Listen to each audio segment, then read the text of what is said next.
Good morning, Pedro. Here's your machine, the Breville Oracle in black sesame. As you saw in the photos, this is a factory second with scratches around the front edge, scratch on the right hand side, and a few small dents on the back corner. These were actually hard to see, didn't see them initially, but thank God we caught them in time. What's important is this machine is basically brand new, 0 shots on the cup counter, and in this video I'll be setting it up and making a coffee on it. It's actually my morning coffee, which is a latte, so we'll be going through all the features. Grinding, hot water, brewing, and the frother, of course. So I've told the machine to wake up at 6:30 a.m, which was half an hour ago. So the machine is actually now nice and hot. The portafilter is nice and hot. And I like to begin my coffee,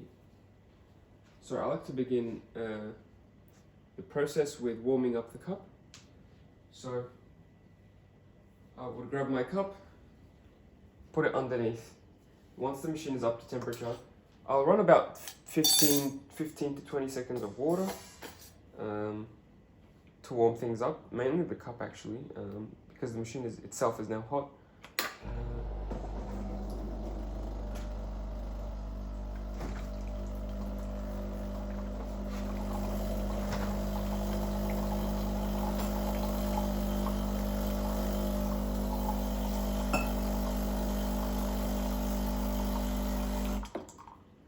We can let it run for the full 25-30 seconds. That's not really necessary.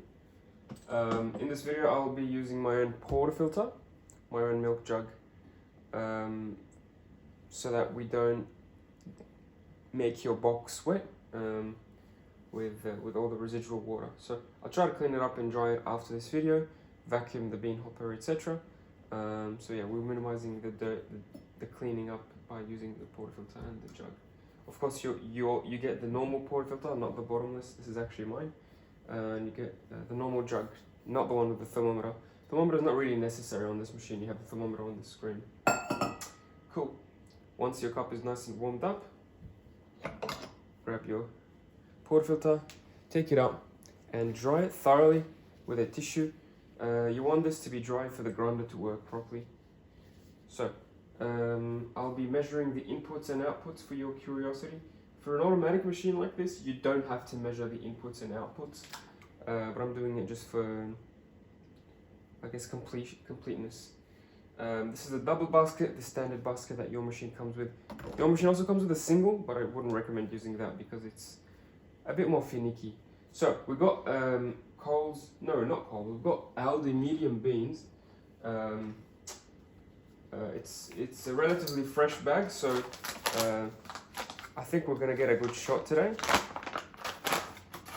If you're using bad or old beans, you might struggle with the dialing in process.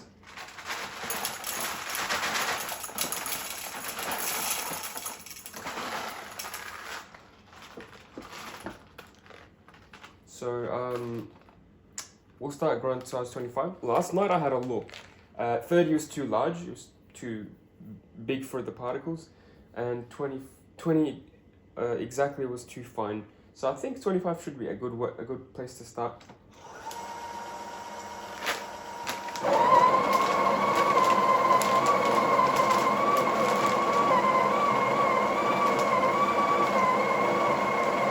Super easy, you just lock in the handle, turn it to the right, and it'll do everything for you.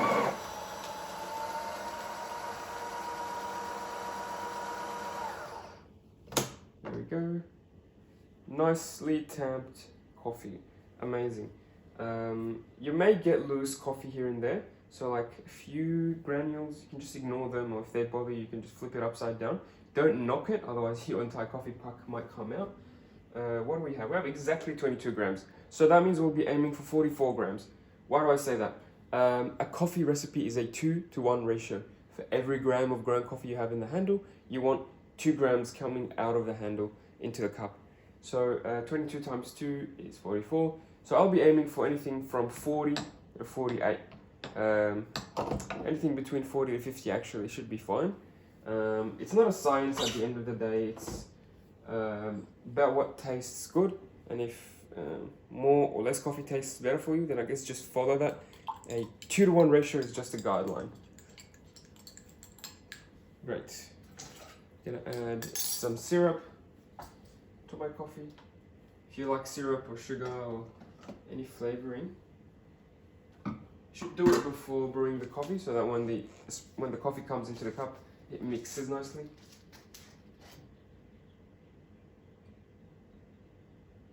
Oops, that's a lot of syrup.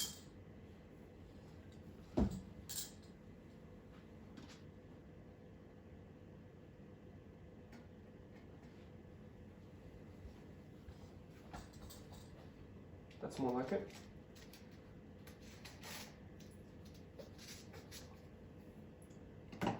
With the grind size, the rationale is to get the correct amount into the cup. If you have, think of the grind size as a number that indicates speed of the brew. So larger particles will have larger gaps between them, so the water will flow quickly. So that means if you use, let's say, grind size 35 or 40, you'll get very quick shots. And that means at the end of the cup, at the end of the shot, your cup will be full of coffee, which is not what espresso is about. Espresso is short and small. If you have very fine grind size, let's say 10 or 5 on the screen here, that'll be very fine. It'll be very slow as well. So at the end of the shot, at the end of the 30-second brew time, you'll be getting very little, if any, coffee at all. If it's too fine, you might not get any coffee because it's blocking that flow. So we want it to be in the middle. So you want it to be a number that gives you, in 30 seconds, you want it to give you about 45 grams. So that's what we're about today. Hopefully we can get it right from the get-go at 25. We'll see. Of course, this is a dual boiler machine, so you have steam ready always. But for the sake of the video, I'll be doing them separately so we can commentate and see what's happening. So I'll press the double. This is a double shot. It should go for 30 seconds. Might make a mess because, like I said, the bottomless portafilter is a bit messy. But it's flowing at the 8-second mark. It's hitting the full pressure because you can hear the OPV engage. But it looks like a good shot. Oh, I wish I could show you. Let's do that.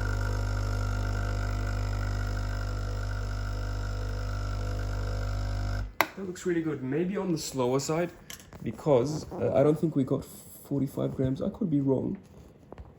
But I don't think we got 45 grams. We'll see. We'll see. We got 32 grams. So that tells me that the grind size is too fine. This is 32 grams. It looks good. It looks amazing for a shot. It may taste a little bit bitter because it's under that 40-gram mark. Now, ideally, you want it to give you, like I said, 45. So we could increase the grind size by a couple numbers. I'm not going to run another shot, but I'll let you figure this out. At least I got it in the right ballpark for you. So I'll go to 28. I'll go to 28 and I'll let you figure it out just because I like even numbers. So ideally you want it to give you the full 45 grams in that 30 seconds, but sometimes you can, I wouldn't recommend it, but just to extract that coffee out of the portafilter, just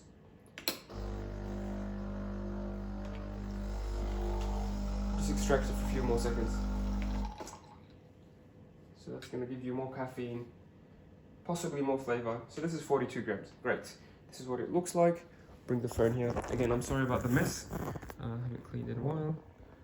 But yeah, this is 42 grams. This is what it looks like. You can eyeball it, honestly. A lot of the time, you don't have to use a scale. I use it for consistency and for showing the buyers what it looks like, what 40 grams looks like. So that's the coffee done. Ideally, you do this with the milk at the same time. Once the coffee is done, you can knock out the portafilter. We'll do that while we're doing the milk to save some time. I'm using full cream milk, cold right from the jug. Using cold milk will help you get better textures from the milk. If you start with lukewarm milk, you don't have a lot of headway until you can reach that temperature, if that makes sense.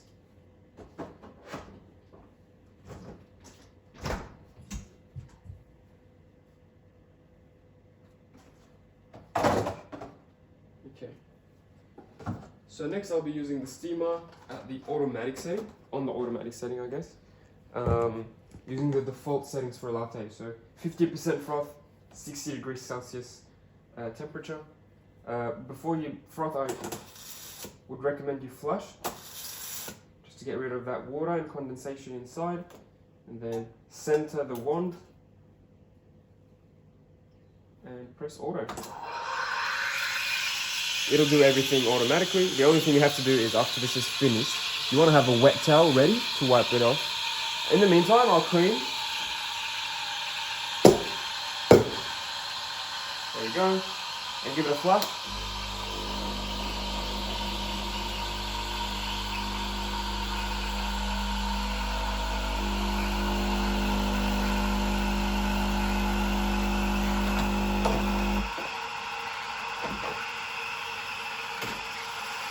After the flush, if you want to be extra nice to your machine, grab a tissue and wipe the good head. There's almost always a bit of coffee grounds even after you flush, so getting in there with a brush or a tissue is a good idea to keep your machine happy. Just be careful not to burn yourself. This does have a saturated, heated group head, so it's very, very hot, even when it's not making coffee. Grab a wet towel, like I said, wring it out, and then slowly take out the jug. Looks like we got some nice froth over here. Let it drip for a few seconds and then give it a good wipe. So I'm pulling and twisting it as I go down. And then don't forget the bottom edge where the sensor is. A lot of people forget that because it's a flat, hard to reach spot. When you push it down, it'll auto clean. It'll purge the steam 5 times to give it another clean. And keep those holes unblocked. If you ever wake up and start steaming and you don't see any output, that's just probably because the tips haven't been purged and the milk formed sort of like a plug. So when you come and turn it on, nothing comes out. I've seen that happen a few times where people forget to push it down for the cleaning pulses. I'm gonna fully clean it after the video, but anyway, we will pour the milk. Try to minimize the time between the milk and the espresso. That's the beauty of the dual boiler, so you can do them at the same time. So I'm gonna knock it on the counter to break any big air bubbles.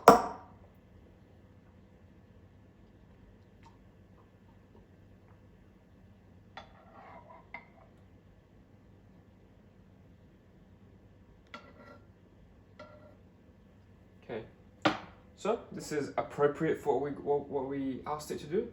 We didn't ask for a lot of froth, so we got a medium amount of froth. If you want it to be flatter, like a flat white, bring the froth down. If you want it to be rich and creamy like a cappuccino, or froth, like a big froth like a cappuccino, just increase that froth size. This is what we got. Pretty good. No fancy designs from me today, unfortunately. But you certainly can if you do. I think if you ask it for a bit more froth, you can certainly do some latte art. And or if you use it on manual. So if you push it down, you get auto. If you push it up, you get manual. So you can froth like a barista, hold the jug in place. I'll give you certainly more control and more crema or micro froth.